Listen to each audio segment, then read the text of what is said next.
Hello students, this is Chirag and I'm Rahul. Today we're going to be teaching you metallurgy.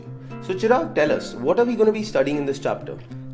Basically in this chapter we're going to study how we extract the various metals from the earth. So people find this chapter as boring and mugging up stuff, but I've got a different angle to it. If you look at it from the point of view of science, it's a very important chapter. We work with metals every day in our life. And they play a very important role in our lives as well. So we got to understand how they're extracted from the earth. That's what the chapter basically deals with. So we're going to deal with how metals are extracted from the earth exactly. and different processes related to it. Yeah, exactly. Alright. Chirag, tell me this. So when students are preparing for this chapter, when they're solving problems, where do they go wrong? Where do they make the mistakes? Actually, in this case, some people don't find it nice mugging up stuff. So people have what should I say? They don't like doing this.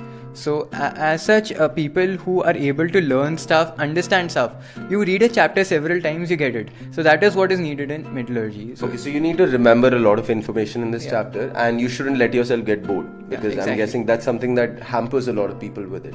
To not let our students get bored, why don't you tell us something interesting about metallurgy that made you feel that, okay, this is a chapter that I would want to read again and again maybe?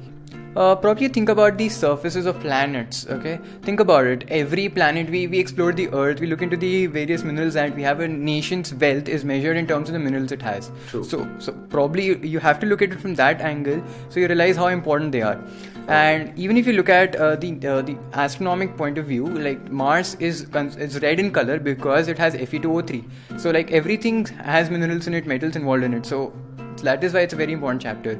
Mars has Fe2O3, which is spectroscopic. So that is why it's red in color. So that amazes me.